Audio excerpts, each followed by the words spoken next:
Bismillahirrahmanirrahim.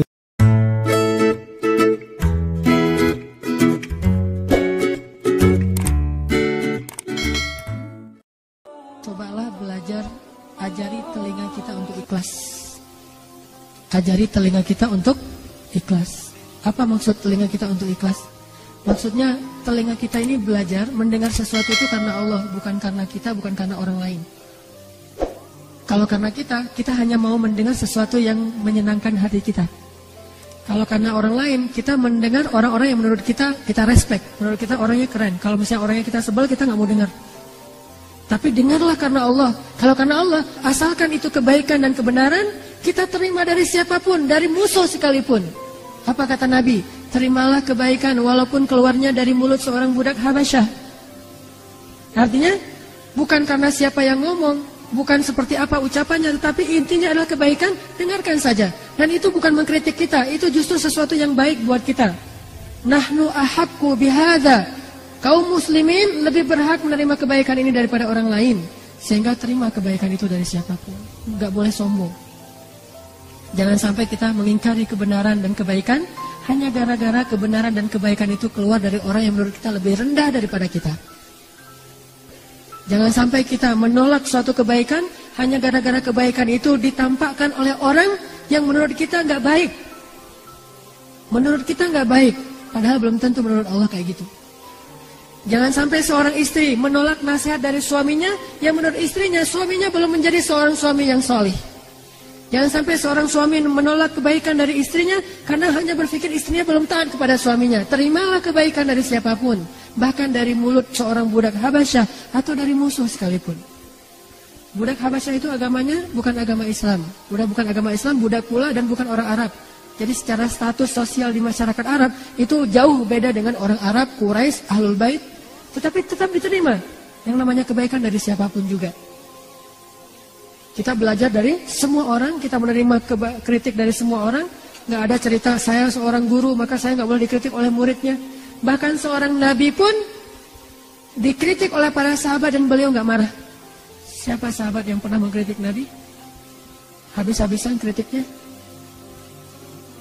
Umar masuk Islamnya belakangan lagi tuh. Kalau Abu Bakar masih mending, kalau Khadijah masih mending. Ini Umar yang masuk Islamnya itu setelah Nabi berdoa lama baru masuk Islam.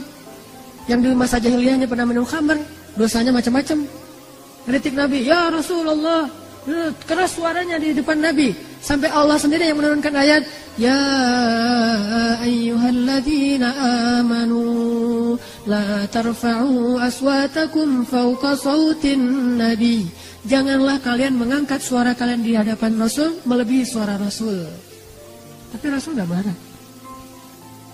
Allah yang mengajari mereka etika, tetapi Rasul gak jadi baper gara-gara itu. Kenapa? Karena kalau itu emang niatnya baik, Umar berpendapat bukan karena marah ke Rasul. Umar berpendapat walaupun dia gak setuju dengan Rasul, itu pasti karena Allah. Umar setuju dan gak setuju, itu karena Allah. Kenapa? Karena Umar itu zahir dan batinnya sama.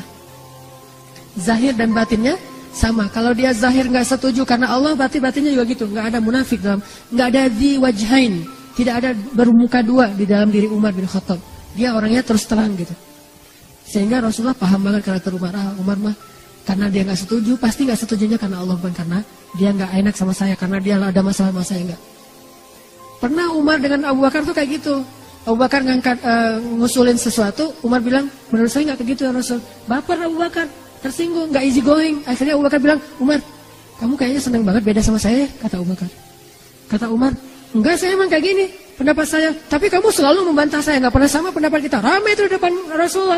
Akhirnya turun lagi ayat, ya ayyuhalladzina amanu la tarfa'u aswatakum. Jangan lagi kalian bersuara keras di depan Nabi. Bertaubat lagi. Pernah ngalamin kayak gitu juga sahabat. Insaniyatus sahabah, sisi-sisi manusiawinya para sahabat. Tapi ketika mereka udah paham, Umar pernah dikritik lebih keras dari ini, tapi nggak sampai membawa perasaan. Ketika Umar jadi Amirul Mukminin, Khalifah, Presiden, bayangin yang mengkritiknya seorang mantan budak, Bilal bin Rabah. Ngebantah terus. Umar ngeluarin suatu undang-undang, dibantah sama Bilal. Umar ngeluarin keputusan presiden, dibantah sama Bilal. Pokoknya Bilal ini ngebantah Umar aja terus. Sampai Umar bilang ini apa? Kata Umar, ya Allah aku berlindung kepadamu dari Bilal. Sampai ngomong gitu coba. Saking kerasnya bantahan Bilal kepada Umar. Sampai Umar bilang, ya Allah aku berlindung kepadamu dari Bilal. Tapi Umar gak marah sama Bilal. Cuma udah gak tahan lagi gitu. Saking terus menerus gitu. Dalam keadaan bertubi-tubi terus menerus. Deketan lagi waktunya. Terus aja Bilal ngebojokin Umar. Sampai Umar terpojok banget. Sampai Umar bilang, ya Allah aku berlindung kepadamu dari Bilal. Ini artinya mereka mah orangnya easy going banget. Pernah Umar di depan para jamaah habis sholat kan zaman dulu mah presiden, dia juga ulama, dia juga imam sholat ya. Habis ngimamin sholat, Umar berdiri kemudian mengumumkan satu pengumuman. Gara-gara ada pengaduan dari salah seorang perempuan dan dari seorang laki-laki yang ngadu dia jomblo, udah tua masih jomblo. Ditanya sama Umar, kenapa kamu masih nggak jomblo? Kamu jomblo fisabilillahnya Istiqomah dan Al-Latif ya gitu. Kata dia, enggak, saya mah nggak jomblo, bukan yang nggak mau nikah, bukan terlalu selektif. Tetapi mahar-mahar perempuan sekarang mahal-mahal, wahai Amirul Mukminin. Saya bukan orang kaya, nggak sanggup membayar mahar perempuan. Walaupun hadisnya sebaik-baik perempuan yang paling murah maharnya, tetapi namanya manusia kadang-kadang menganggap dirinya, saya kan keren, jadi mahar saya mah 2 miliar gitu misalnya. Saya aja suka bercanda sama istri saya, karena bercanda doang sih nggak serius. Anak saya menurut saya adalah bidadari saya, my angel gitu. Jadi saya bilang ke istri saya, nanti mahar dia tuh paling murah 4 miliar ya. Saya 3 miliar, kamu setengah miliar, dia setengah miliar. Jadi saya dapat 3 miliar gitu-gitu. Jadi dicandain, maharnya mahal-mahal. Kalau teman-teman pergi ke Mesir, orang Mesir itu rata-rata nikahnya di atas 35 tahun. Kenapa? Sukses dulu baru bisa nikah, saking mahalnya mahar orang Mesir. Makanya saya nggak punya istri orang Mesir. Maharnya mahal banget. Apa maharnya? Harus punya 1 bungalow, mobil, kemudian emasnya itu sampai ditaruh dari ujung pergelangan tangan tuh sampai di siku tangan, penuh berapa kilogram, setengah kilo. Ngadulah nih seorang sahabat ke Umar, ya Amirul Mukminin, sekarang maharnya terlalu mahal dan segala macam, saya tidak bisa menikah. Akhirnya Umar menjadi marah. Karena dia presiden, dia tinggal ngubah hukum aja. Ketika dia selesai sholat, dia katakan, wahai kaum muslimin, mulai sekarang saya akan buat peraturan bahwa mahar tidak boleh melebihi sekian dinar. Siapa yang selama ini maharnya sudah melebihi sekian aturan yang saya buat, maka kembalikanlah kepada laki-laki yang membayar mahar. Sebutlah misalnya 1 dinar. Siapa yang selama ini dapat mahar lebih dari 1 dinar, maka dia kembalikan sisanya kepada suaminya atau laki-lakinya. Seorang sahabiat mengangkat tangan perempuan dari belakang dan itu kelihatan. Artinya masjidnya masih belum ada pembatas. Baru ada pembatas masjid di zaman masjid dalam Islam itu akhir-akhir ini. Dulu di zaman Rasul, di zaman sahabat nggak ada pembatas laki-laki dan perempuan, hanya perempuan agak belakangan biar beda dengan laki-laki. Lalu dia mengangkat tangan. Umar mengatakan, ada apa? Dia mengatakan, ya Amirul Mukminin, bagaimana engkau akan mengatakan sesuatu yang bertolak belakang dengan Al-Quran?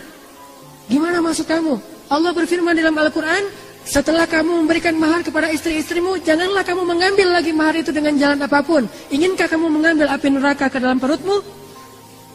Akhirnya dimarahin sama perempuan itu. Apa kata Umar? Banyak orang yang lebih fakih daripada Umar bin Khattab. Coba, nggak baper kan? Easy going kan? Banyak orang yang lebih ngerti agama daripada saya. Ya udah, saya tarik lagi, nggak jadi peraturannya. Coba, presiden coba.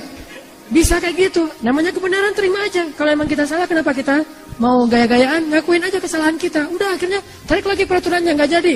Sesungguhnya siapa yang memurahkan mahar, maka itu baik. Yang sudah mahal ya udahlah gitu. Jadi kayak gitu peraturannya. Jadi nggak tegas gitu peraturannya. Awalnya tegas banget, tiba-tiba jadi toleran. Siapa yang memurahkan maharnya, maka dia itu kebaikan. Siapa yang mahal, itu mah terserah. Sampai kayak gitu. Terjadi lagi di zaman Abdullah bin Mas'ud. Mungkin sebagian ibu udah pernah dengar ceritanya. Ada seorang sahabat, saya lupa namanya. Dan kalaupun saya ingat, mungkin gak perlu disebutkan juga namanya. Karena ini salah satu adegan yang lucu. Ada seorang sahabat jadi kayak gubernur gitu di sebuah wilayah Islam.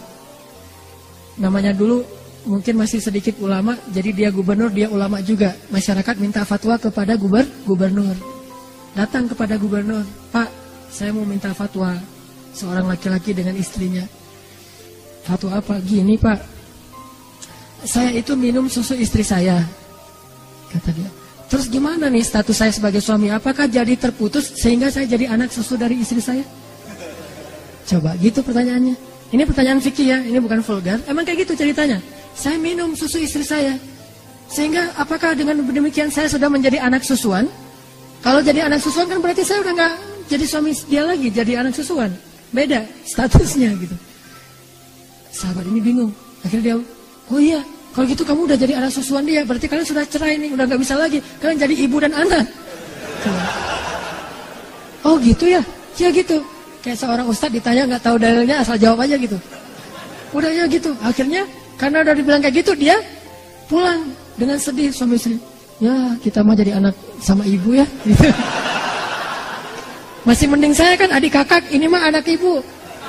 Statusnya lebih pahit lagi tuh, itu udah sakit banget tuh statusnya. Sakitnya tuh di mana-mana gitu. Ngelihat istrinya, dulu manggilnya Yayang, Bebeb apalah istilahnya ya. Sekarang manggilnya Bu, Yana gitu. Enak banget tuh, gara-gara salah fatwa. Udah difatwain gitu, akhirnya pulang sedih, udah nggak bisa lagi apa-apain, bukan lagi suami istri, udah sedih banget. Tiba-tiba berita ini terdengar ke seorang sahabat di Madinah, dia ahli Al-Quran namanya Abdullah bin Mas'ud, yang hafal 1 juz hanya dengan sekali dengar langsung hafal. Ilmunya banyak banget, Abdullah bin Mas'ud. Abdullah bin Mas'ud mendengar ini langsung mengatakan, Innalillahi wa inna ilaihi raji'un. Ini musibah. Langsung dia pergi ke negeri itu, dia memperbaiki keadaan di sana. Dia langsung datang ke gubernurnya. Apa yang sudah kamu fatwakan? Kata dia, emang masalahnya apa? Ada yang bertanya, katanya ibu susu dan segala macam. Ya emang kayak gitu. Nah mana dalil kamu? Nggak tahu, menurut saya sih kayak gitu. Coba. Dimarahin sama Abdullah bin Mas'ud. Di depan pejabat-pejabatnya, di depan pegawainya, di depan orang banyak dimarahin terus, kata Abdullah bin Mas'ud. Sekarang kamu umumkan lagi yang sebaliknya. Kenapa? Karena Rasulullah bersabda, sesungguhnya batasan menyusui yang menjadikan dia anak susunya itu hanya 2 tahun. Di atas usia 2 tahun, itu tidak jadi darah dan daging. Udah minum aja sesukanya. Nggak masalah gitu. Hanya di bawah 2 tahun yang berstatus jadi anak susuan. Di atas 2 tahun nggak jadi anak susuan. Oh gitu, saya nggak pernah dengar hadisnya. Makanya jangan berfatwa sembarangan. Wah, repot kan? Diundang lagi semua masyarakatnya yang udah tahu fatwa itu, termasuk orang tadi. Wahai kaum muslimin, saya salah. Nih jiwa besar nih seorang pemimpin, easy going, nggak baper. Wahai kaum muslimin, saya salah, maafkan saya. Sesungguhnya manusia bisa bersalah. Jadi ada reason gitu, cari justifikasi. Manusia juga bisa bersalah. Dan mulai sekarang jangan pernah lagi kalian menanyakan fatwa kepada saya. Tanyalah kepada orang ini, Abdullah bin Mas'ud. Tidak halal saya mengeluarkan fatwa selama orang ini masih hidup. Akhirnya orang yang tadi pegangan tangan lagi, ya kita jadi suami istri lagi. Jangan terlalu ngebawa perasaan. Udah kalau emang itu benar, terima aja. Akuin saja bahwa kita salah. Apa ruginya kita mengakui salah? Bukankah Allah memaafkan kesalahan? Yang rugi kalau kita nggak mengakui kesalahan, kita nggak akan pernah mengubah kesalahan kita menjadi kebaikan. Maka solusi yang diajarkan oleh para ulama tadi adalah terimalah kebaikan.